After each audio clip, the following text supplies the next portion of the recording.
Paz do Senhor Jesus. Amém, meus irmãos? Vamos para a palavra. João, capítulo de número 13, abra aí. Eu já quero agradecer mais uma vez ao pastor Igor. Obrigado, pastor, por me receber. É sempre uma honra estar em Pingo d'Água, essa igreja tão linda, tão abençoada. Obrigado aos demais pastores e amigos que eu tenho aqui. Deus abençoe a todos. João, capítulo de número 13. Obrigado pela honra de compartilhar com vocês uma EDP tão boa. Muito bom estar falando para pessoas que gostam de ouvir a palavra de Deus. Eu quero seguir aqui uma mesma linha, falando um pouco sobre perdão, culpa, serviço. João, capítulo de número 13. Abra aí, João 13, 1. João 13, 1. Estamos juntos? João, capítulo 13, versículo 1. Diz assim: antes da festa da Páscoa, sabendo Jesus que era chegada a hora de passar deste mundo para o Pai, tendo amado os seus que estavam no mundo, amou-os até o fim.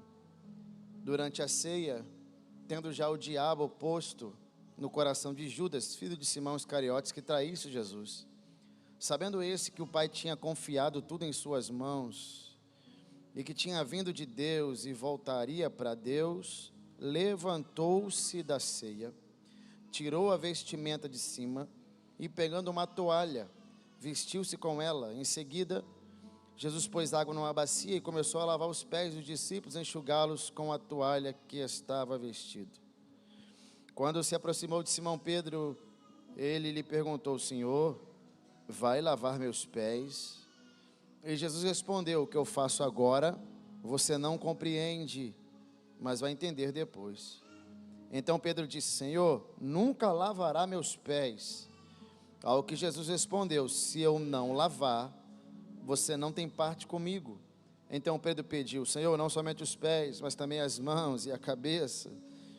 E Jesus respondeu: quem já se banhou, não precisa lavar nada, a não ser os pés, pois quanto ao mais, está tudo limpo. E vocês estão limpos, vírgula, mas nem todos. Amém? Ficou tenso, né? Mas vai dar certo, fique tranquilo. Eu gosto desse texto. Esse texto, ele relata um dos momentos mais importantes do ministério de Jesus. Jesus está sentado a uma mesa e ele está prestes a trazer um ensinamento que ia entrar para a história, um ato conhecido como lava-pés.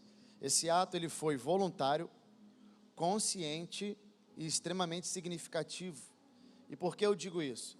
É porque Jesus sabia de algumas coisas que lhe fora revelada pelo próprio Deus. Jesus sabia de algumas coisas que os discípulos não sabiam. A primeira coisa que ele sabia é que o tempo dele estava chegando ao fim. E a Bíblia diz que ele decidiu amar os seus e amar até o fim. Ou seja, ele não mudou o propósito porque o tempo acabou. Ele amou até o fim. Segunda coisa que Jesus sabia, ele sabia que Satanás tinha posto no coração de Judas de o trair. E ele também sabia que tinha todo o poder. Então ele sabe quem é o traidor e sabe que tem poder de impedir a traição. Terceira coisa que Jesus sabia, ele sabia que tinha vindo de Deus e voltaria para Deus. Ou seja, sei minha origem, sei meu destino, sei de onde vim e sei para onde vou. Então, recapitulando aqui rapidinho o que Jesus sabia. Primeiro, sabia que o tempo acabou, sabia quem era o traidor, ele sabia que tinha poder, sabia de onde veio e sabia para onde ia. Pastor, com todas essas informações, o que Jesus fez? Levantou-se da mesa. E sinceramente, eu também levantaria.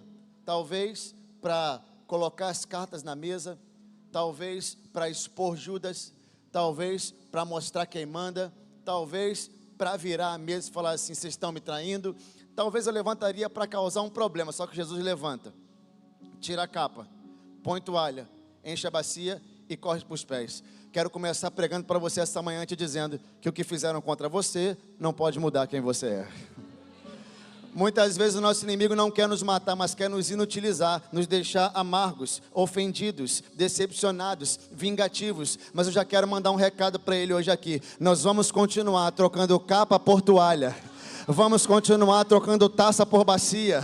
Vamos continuar servindo por amor e não por interesse, porque o teu propósito é maior do que o teu problema. Teu inimigo não vai ter o prazer de ver você amargurado, depressivo, com o coração embrutecido, mas vai ter que engolir você entrando por essas portas com um sorriso no rosto. Eu estou sentindo a presença dele aqui. Eu vou liberar isso aqui para a tua vida. Se prepare para mostrar para o inferno: a doença não me parou, as maldades não me destruíram, as palavras contrárias não acabaram comigo, os meus diagnósticos não vão destruir a minha adoração. Será que entrou alguém hoje aqui com vontade de adorar Deus? Põe um sorriso nesse rosto, erga as tuas mãos para o alto e mostre: nada pode parar alguém que sabe que Deus é bom. Alguém pode me ajudar a exaltar a Ele aqui essa manhã? Estou sentindo a presença dele aqui. Já saímos da aula, hein? Entramos na mensagem. Vamos aprofundar mais um pouco? A Bíblia diz que Satanás colocou no coração de Judas de trair Jesus. Então vamos lá, nesse ambiente está o bem e o mal. Na verdade, o bem e o mal estão assentados na mesma mesa. E o mal tem um plano, qual é? Entregar Jesus, vender. E Jesus tem outro plano, qual é? Lavar os pés. Talvez essa seja a maior força de um homem, pastor Igor, ter poder de fazer uma coisa e optar por fazer outra. Ou seja, Jesus tinha poder para aniquilar, mas decidiu lavar o pé. Porque nossa maior grandeza não está em devolver a ofensa na mesma moeda, mas em ser superior a ela. Nós decidimos ser como quem lava e não como quem trai, porque nossa recompensa não está em bater do mesmo jeito, não está em pagar vingança com vingança, não está em mostrar quem manda, porque nossa recompensa não vem da mão de homem. É por isso que eu gosto de Apocalipse 22:12, última página da Bíblia, lá no finalzinho diz: eis que venho sem demora e trago nas minhas mãos a recompensa. Ele diz quem ele é: sou o alfa, o ômega, o primeiro e o último, aquele que era, aquele que é aquele que há de vir. E ele diz mais: bem-aventurados, felizes são aqueles que lavaram as suas vestes no sangue do Cordeiro e ganharam o direito a comer da árvore da vida e entrar pela porta da frente da cidade santa. Ele não disse pular o muro, ele não disse dar a volta por trás, ele não disse forçar a barra, ele disse entrar. O que é isso? Meu coração não amargurou, eu não me tornei um homem vingativo, eu não me tornei aquilo que fizeram comigo, então eu vou entrar pela porta da frente da cidade santa. Salmo 24, quem entrará no lugar santo do Senhor, ou quem estará no seu santo lugar? O salmista diz: aquele que é limpo de mãos e puro de coração. Fizeram algo contra mim, mas meu coração não foi acometido de doença, de vingança. Eu vou entrar pela porta. Será que tem alguém esperando esse dia aqui? O dia que o céu vai abrir, a trombeta vai tocar e os lavados, os remidos, os curados, os perdoados vão entrar pela frente. Onde estão aqueles que esperam esse dia aqui? Estou sentindo a presença dele. Pastor, vamos lá, vamos mais um pouco. Então eles estão assentados na mesa.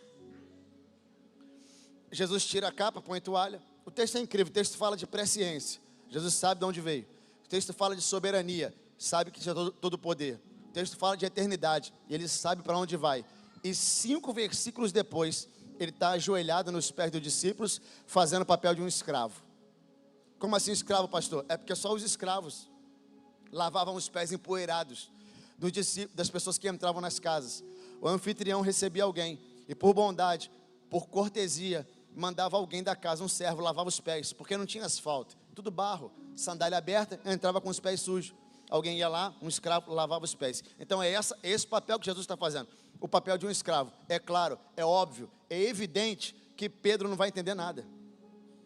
O cara está sentado na mesa, vem Jesus lavando o pé de um, imagina ele chegando perto. Quando vai chegando perto dele, ele fala: Senhor, vai lavar meus pés? E Jesus responde. A resposta dele é linda, porque assim, irmão, olha para cá. Os métodos de Deus são incompreensíveis, mas são absolutamente eficazes.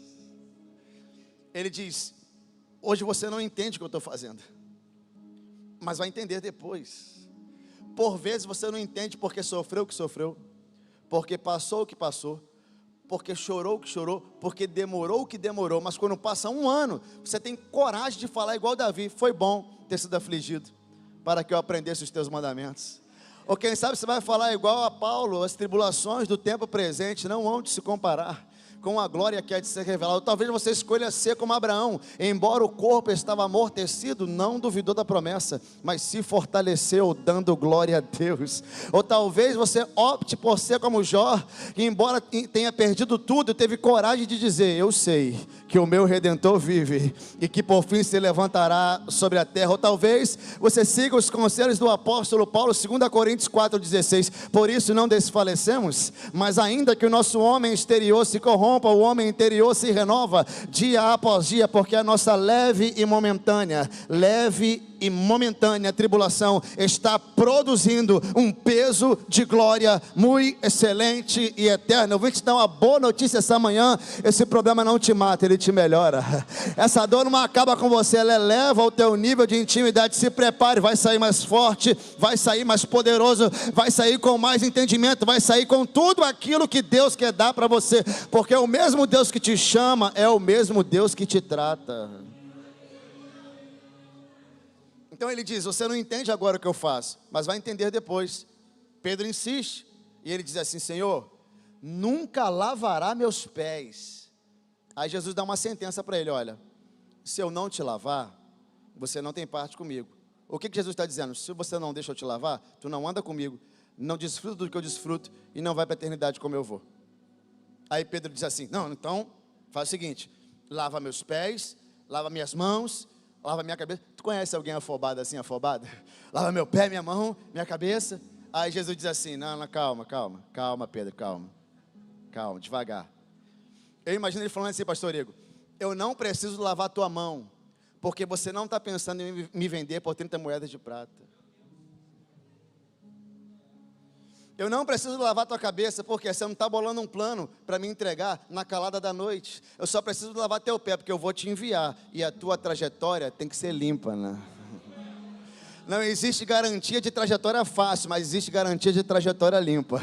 Fácil não vai ser não, irmão, porque o mesmo Deus que te chama, é Ele que te trata, é Ele que te amassa, é Ele que faz você passar por um lugar que você nunca imaginou. Mas quando você chegar do outro lado e alguém perguntar: como é que você chegou no lugar tão grande assim? Você vai ter coragem de dizer: cheguei sofrendo, cheguei sangrando, cheguei trabalhando, cheguei suado, mas cheguei de cabeça erguida. Não pisei em ninguém para chegar, não diminuí ninguém para chegar, não forcei porta para estar onde eu estou. Eu cheguei com a minha trajetória limpa. A tua história será a tua maior mensagem. Uau, vou repetir isso aqui: a tua vida vai contar a tua melhor mensagem. Você vai dizer: eu passei o que passei, mas eu posso dizer: cheguei de pé, com meu nariz para cima, sem ser humilhado por homens, somente por Deus.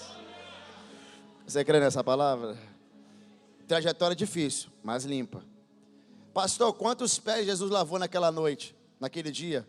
24 pés lavados. Já fez as contas? Você acha pouco? 24. Eu dou banho nos meninos lá em casa. Já fico com raiva de ter que lavar 3 não, 6. Você imagina 24 pés lavados. Inclusive os pés do Judas, né? Um bom tempo para você colocar nessa mensagem: você lavaria os pés do teu Judas?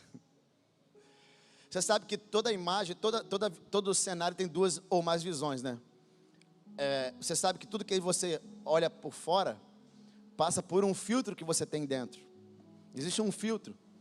A maioria das coisas que você enxerga vai passar por aquilo que você é. Por exemplo, vou te dar um exemplo aqui. Tem gente que que tem mania de perseguição e acha que todo mundo vai trair ela. Por quê? Porque se ela estivesse lá, ela faria isso. É o filtro do coração, que eu chamo. Como tem gente que olha para pessoas ruins e dizem: essa pessoa é boa, tem jeito. E alguém fala: rapaz, isso aí não vale nada. E a pessoa diz: não, vale sim, tem coisa boa ali dentro. Porque consegue enxergar o melhor dos outros. É filtro do coração. Se a Bíblia diz que o coração de Judas está tomado pelo diabo, como é que você acha que ele está vendo a cena? O cara está sentado numa cadeira e o mestre está lavando o pé dele. Se ele está com o coração cheio pelo diabo, tu acha que ele enxerga como? De cima para baixo. Ele está olhando dizendo assim: um mestre humilhado. Mas como é que você acha que é a visão de baixo para cima?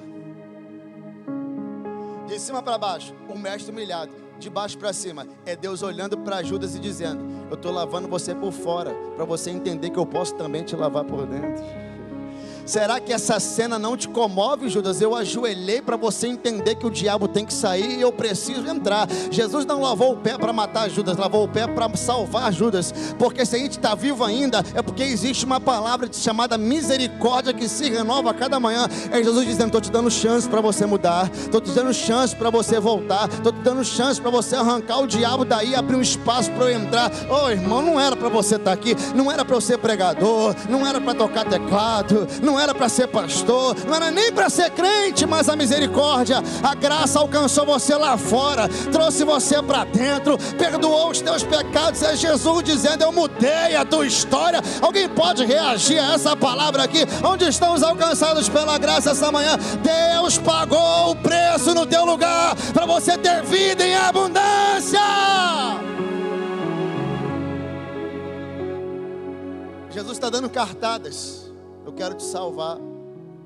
E a verdade é que Judas já vai dando indício que ele também não está legal, porque a gente leu João 13.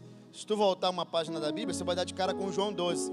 E a primeira frase, a epígrafe de João 12 é: Jesus é ungido em Betânia. Eu vou te falar, Jesus está num jantar, numa casa de alguém. Na casa de Mateus e Marcos dizem que a casa é de Simão o leproso. João acrescenta, fala que Lázaro está na mesa, estão assentados dentro da casa de um cara chamado Simão, e Lázaro, aquele que ressuscitou, está comendo com Jesus. De repente, os três dizem que uma mulher entrou dentro do jantar. João diz que é Maria, a irmã de Lázaro. Ela tem um vaso na mão com um perfume precioso. O vaso aqui não é vaso que carrega, vaso é uma ampola, um frasco com perfume, e ela começa a quebrar o perfume e derramar nos pés de Jesus. Nessa hora, Judas se revela. Você vê que ele já não estava bem. Ele olha a cena e fala assim: desperdício, dava para vender e dar para os pobres. O que Judas está fazendo, pastor? Querendo colocar valor, preço na adoração de alguém. Ele está querendo dizer quanto é que custa. E irmão, aprenda uma coisa: tem coisa que não dá para ter preço, porque tem valor. Eu não critico pessoas que levantam a mão, que correm na igreja, que dá glória a Deus alto, porque eu não sei de onde Deus tirou essa pessoa para ela estar adorando daquele jeito, irmão. Tem gente que gosta de gritar para time de futebol, e outras gostam de gritar para o Senhor e Salvador da sua vida. Realmente, se você foi salvo, lavado, remido, arrancado de um poço de lama que estava lá e trazido para o reino do Filho do seu amor, isso muda a tua história, isso faz você ser grato. Quebra os vasos que tiver que quebrar, adora a Deus. Os verdadeiros adoradores estão aqui, já chegaram? É por isso que Deus não procura pastor, Deus não procura obreiro, Deus não está atrás de diácono, mas Ele está procurando os verdadeiros, que o adoram em espírito e em verdade. Porta aberta, porta fechada, carro novo ou carro velho, dando certo ou dando errado, eu tenho uma adoração para entregar para Ele aqui essa manhã. Onde estão eles? Aqueles que não precisam de porta aberta para adorar, que não precisam de carro na garagem para adorar, que não precisam que dê tudo certo para entregar uma adoração para aquele que vive e reina para todo sempre. Você é um verdadeiro adorador, então adore a Deus aí.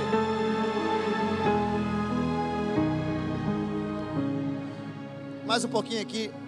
Tinha alguma necessidade dessa mulher quebrar esse vaso, irmão? Sinceramente, o perfume é precioso. Se ela pega o perfume precioso, derrama 2 gotas, limpa os pés de Jesus e chora, já valeu. Mas não, ela quebra. Quebrar o vaso aqui é mandar um recado para a gente aqui em 2026. Qual o recado, pastor? Se eu trouxe algo para ele, eu não vou correr o risco de levar embora para casa. Ou seja, eu quebro e deixo tudo aqui. Se eu vim chorar, eu choro de verdade. Se eu vim ofertar, eu oferto de verdade. Se eu vim adorar, eu adoro de verdade. Se eu vim pregar, eu prego tudo aquilo que Ele me deu em verdade. Por quê? Porque se é para Ele, vai tudo para Ele. Se você vem entregar alguma coisa para Deus, se esvazie do que você trouxe e volte para casa cheio da presença. Porque a Bíblia diz que o lugar foi tomado pela adoração. As pessoas sentiram o cheiro, o odor da adoração de alguém. Eu vim te lembrar que uma adoração dita, entregada por alguém perdoado, sempre vai mover pessoas que estão à tua volta. Tem alguém para encher esse lugar de glória a Deus? Alguém para encher esse lugar de aleluia? Alguém para dizer: eu fui perdoado, pastor, sou grato, Deus me transformou? Onde estão os verdadeiros aqui? 24 pés lavados, inclusive os pés do Judas. Quando o evento acabou, Jesus levantou de novo. Aí tirou a capa, a toalha, colocou a capa novamente, virou para os discípulos e disse: entenderam o que eu fiz? vocês me chamam de mestre e senhor, e eu o sou. Pastor, o que ele está dizendo? O fato de eu ter lavado teu pé não me diminuiu. Serviços feitos para um Deus grande nunca vai transformar alguém em pequeno. Se um obreiro que fica no estacionamento, ele faz aquilo com raiva, é porque ele entende que está fazendo algo que não é para fazer. Mas se ele entende que está servindo ao rei e ao reino, ele vai fazer feliz. Porque pessoas só são humilhadas se elas se permitirem ser humilhadas. A humilhação só vira uma verdade se ela sair do ouvido e descer para o coração. Porque pessoas que se conhecem não são iludidas por aplausos e nem humilhadas por críticas. Você pode falar o que você quiser para ela, arrebentou, pregou demais, ele não fica exaltado. Ou então você não falou nada com nada, você não sabe nem o que você está, ele também não se humilha. Porque sabe quem é e sabe para quem faz, sabe por que faz. Se você conhece o Deus que você serve e a natureza do teu serviço, ninguém tem poder de te humilhar. Ainda que você esteja fazendo algo que aos olhos dos outros seja humilhante, para você sempre vai ser uma honra trabalhar para Deus, porque nossa recompensa não vem de quem fala, vem de quem recebe. Oh meu Deus do céu, eu não estou buscando, o copeiro pode esquecer, o padeiro pode morrer, os amigos podem não ver, o teu pastor pode não saber, mas lá em cima tem um registro registrado. Eu sei quem você é, sei que você fez, conheço as tuas obras. O Deus que não falha, o Deus que não perde o time, o Deus que conhece você vai te recompensar. Esse é o Deus que nós servimos. 24 pés lavados, Jesus de pé. Engraçado que ele fala assim, ó: vocês entenderam o que eu fiz? Eu imagino os discípulos assim, ó. Aí ele diz: então vai lá e faz igual. Pastor, eu vou sair daqui hoje, vou lavar o pé de alguém. Não, isso aqui não tem a ver com um ato de higiene mais. Isso aqui tem a ver com um remédio, um método, o antídoto contra a vaidade, contra auto-orgulho, contra a soberba. Isso aqui é um remédio para se parecer mais com Deus que salvou a tua vida. Isso aqui é um método que Deus usou. Se o teu coração estiver disponível a lavar os pés de alguém, você está mais parecido com Jesus e menos parecido com o diabo. Por quê? Porque aqueles que servem sem esperar algo em troca se parecem com Deus que entregou a vida sem esperar nada por isso. A tentativa de salvar Judas foram muitas, inclusive essa aqui, porque depois que o jantar, o lava-pés terminou, Jesus senta, fala isso e diz mais. Ele fala assim, ó: alguém aqui vai me trair. O negócio ficou tenso. Pedro, sendo Pedro como é, vira para João, que está com a cabeça encostada no peito de Jesus, e ele diz: João, pergunta aí quem é. Tu conhece alguém assim? Lá em casa eu acordo de manhã, eu falo para minha esposa assim: Thaís, ó, eu tenho um negócio para te contar. Ela falou: é o quê? Não, só vou te contar à noite. Eu sei que não tem mulheres curiosas aqui, mas lá em casa o clima fecha. Enquanto eu não contar para ela o que é, não tem almoço, cara fechada. Pedro quer saber quem é. Ele pergunta para João: João, pergunta aí. E o pior é que João pergunta. E ele fala: Senhor, quem é? E Jesus diz: aquele que eu der um bocado de pão, que botar a mão no prato comigo. Vamos aqui, eu vou até vir para cá. Escute isso aqui. Alguém come no prato com você? No teu prato? Quem come no teu prato? Ó, eu tenho 3 filhos. O mais novinho só mama, os outros 2 comem bastante. Filho homem é um negócio de doido, né, irmão? Tu abre um pacote de maisena, ele acaba em 1 hora. O Rubem, que é o do meio, ele divide comida com todo mundo. Pensa no menino que não liga. Me dá essa batata frita aí, toma. Dá um pedaço aí, toma. Agora, experimenta botar a mão no prato do Benjamin para você ver. Ele levanta isso aqui, ó, tá igual o cachorro. Ele faz assim, ó: tira a mão da minha comida. E como eu trabalhei perto de canil, o rapaz que adestra cão, ele falou: você tem que mostrar autoridade, Miguel, porque criança é igual cachorro, irmão. Aí eu falo para ele: ó, rapaz, quem pagou isso aí fui eu, rapaz. Foi eu que paguei ele. Aí ele dá. Porque ninguém come no prato de ninguém. É falta de educação. Comer no prato com Jesus é a última cartada de Deus. Ele dizendo: Judas, você não entendeu. Você come no prato comigo, não me traia, me adore. É Deus dando uma última: eu estou querendo te salvar. Mas assim como Deus tem uma cartada final, Satanás também tem. Sabe o que o texto diz? Que o diabo, pastor, entrou nele. Você vai ler um pouco antes. Satanás contaminou o coração, mas quando Jesus colocou o prato junto com ele, Satanás entrou nele. Antes era Judas com o diabo, agora é o diabo em Judas. Aí o que Jesus faz? Olha, o que você tiver que fazer, cara, vai lá. É porque Satanás, ele até aceita dividir você com Jesus, mas Jesus não aceita dividir você com o diabo. Se for para sentar na mesa do rei, tem que sentar inteiro. Deus não aceita você pela metade, não aceita adoração de 90%, Ele não aceita você aqui com um pezinho lá. Se for para entrar aqui, tem que entregar absolutamente tudo. É por isso que eu gosto daquele jovem rico. Ele se aproxima de Jesus e fala assim: eu quero te servir. E Jesus fala assim: obedece os mandamentos? Ele fala todos. O cara arrebentou, ele tirou onda, e Jesus o amou e disse: tá te faltando uma coisa. Irmão, mas me deu uma inveja nesse dia. Por quê? Porque para mim está faltando um monte. Para ele só estava faltando uma coisa. Ó, se obedece os mandamentos, o cara tirou onda. EBD eu conheço, dízimo, oferta, jejum, oração. Eu faço absolutamente tudo. Eu obedeço todos os mandamentos. Só está te faltando uma coisa. Eu falei: uma coisa muito fácil. O que está te faltando? Vende tudo que tu tem e me segue. Ou seja, o que faltava para ele, não falta para a gente. Para mim está faltando um monte de coisa, mas tem uma coisa que não falta para mim. O que é? O meu coração. É absolutamente do meu Senhor.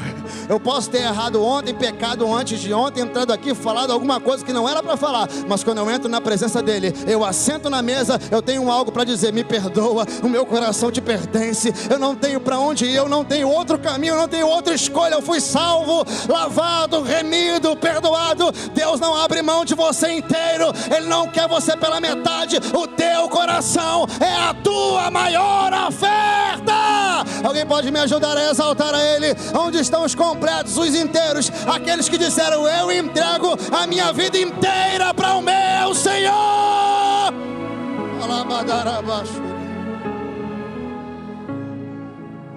Você tem um dono. Ele diz: uns me chamam de mestre e senhor. Tem diferença. O mestre ensina, o Senhor manda. Você pode achar Jesus um bom Deus, mas se Ele não for teu Senhor, não vale. Porque o Senhor escolhe onde você vai, escolhe como você se veste, escolhe qual é o teu destino. Para ter como mestre, também tem que ter como Senhor. Você já leu história medieval? Conhece história medieval? Quando um reino tomava o outro reino, sabe o que acontecia? Primeira coisa que o rei fazia: colocava uma estátua dele no meio da praça, para todo mundo saber que quem mandava naquela localidade era ele. Pegava a moeda do lugar e colocava a cara dele na moeda, e as pessoas tinham que usar as roupas que eles usavam no reino, andar do jeito que eles andavam no reino e adorar os deuses que ele adorava no reino. O que é isso, pastor? É Deus dizendo: se você faz parte do meu reino, tu anda do meu jeito, tu fala do meu jeito, você adora do meu jeito. Por quê? Porque agora você faz parte do meu reino. No meu reino a cantiga toca assim: eu sou Rei dos Reis e Senhor dos Senhores. Alguém pode ajudar a adorar a Deus aqui? Cadê meus? Pastor, o que aconteceu aqui? A bacia apareceu, irmão. Deixa eu te falar alguma coisa aqui, olha para cá. Todo mundo vai dar de cara com uma bacia uma hora. Você tem que escolher o que você vai fazer com ela. Quando a bacia bateu na frente de Pilatos, ele lavou as mãos e se isentou. Quando a bacia apareceu na frente de Jesus, ele lavou os pés e se envolveu. É você que escolhe: ou você lava as mãos e se isenta, ou você lava os pés e se envolve. Da última vez que Pilatos ouviu Jesus, Pilatos estava em cima, Jesus estava embaixo, porque ele estava no trono do julgamento, o lugar onde se julgava. Havia um trono e umas escadas. O direito romano diz que o julgador fica em cima, porque a lei está acima do julgado. Ou seja, o julgado ficava embaixo, o julgador em cima. Pilatos era o julgador, Jesus era a vítima, o acusado. Então ele estava sendo julgado. Então da última vez que Pilatos viu Jesus, ele estava sentado numa cadeira e Jesus estava embaixo. Mas da próxima vez que eles se encontrarem, tem um hino que diz que a roda grande passou dentro da pequena. Não é para cantar não, hein? Vigia. Mas o que é isso? É porque a roda gira mesmo. Da próxima vez que eles se encontrarem, Jesus vai estar no trono branco e Pilatos vai estar não sei aonde, mas eu sei onde eu vou estar. Diante do meu Senhor, dizendo: está aqui meu coração, está aqui as minhas obras, eu te servi, eu te amei. Eu estou esperando o dia em que o céu vai abrir, a trombeta vai tocar e o juiz haverá assentado num cavalo branco. Na sua coxa está escrito: Rei dos Reis e Senhor dos Senhores. Onde estão aqueles que esperam o dia, o céu se abrir, a trombeta tocar e aqueles que vão se apresentar diante do Rei? Onde está a igreja lavada, remida, perdoada? Fique de pé no seu lugar, erga suas mãos para o alto. Eu estou pregando para um povo que não é daqui, mas vai subir, vai estar com ele, as ruas de ouro, a mansão dourada, o coral de anjo. Eu estou pregando para um Deus, para um povo lavado, remido, perdoado. Oh, alabadarabashuri, ramadarabashuri.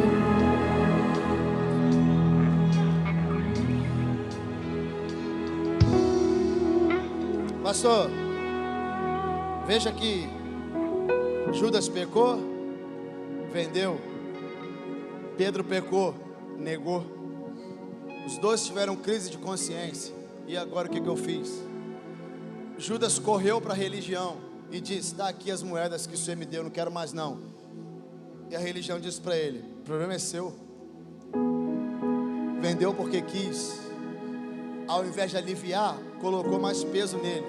O peso foi tanto que ele se enforcou. Pastor, e Pedro correu para Jesus. Quando você corre para ele, tem um versículo da Bíblia que salta da Bíblia e se torna uma verdade absoluta. E qual é? Vinde a mim, todos que estão cansados e oprimidos, eu vos aliviarei. Pega o meu fardo, deixa que eu tiro o teu. Você sabe o que é o fardo? Ficava em cima do animal, você fica cansado, cabeça baixa, cansado, depressivo, olhando para baixo. Aí ele entra na tua vida e arranca o fardo, levanta a tua cabeça, coloca a tua coluna ereta, faz você olhar para frente. Ele diz: o fardo leve eu deixo para você carregar, e o pesado deixa que eu carrego. Deus quer aliviar você essa manhã. Te trouxe aqui para te lembrar. Eu te trouxe para mudar a tua história e a tua vida. Você correu para o lugar certo. Você não correu para as religiões que botam peso. Você correu para o lugar onde você tem alívio. Alívio. Pastor, o que aconteceu aqui? Pedro estava lá, voltou a pescar. Êxodo capítulo 20, João capítulo 21. Viu Jesus na beira da praia, correu para cima dele. O que os fariseus disseram para Judas foi: o problema é teu, dá teu jeito. E o que Jesus disse para Pedro foi: me ama ainda? Aí Pedro: tu sabes que eu te amo, está tudo certo, volta a ser pastor, apacenta as minhas ovelhas, volta a trabalhar para mim. É isso que ele está dizendo para alguém hoje aqui. Quero mudar a tua história, rapaz. O que você fez é um detalhe. O que você faz agora é o que define teu destino. Feche seus olhos, põe a sua mão no seu coração.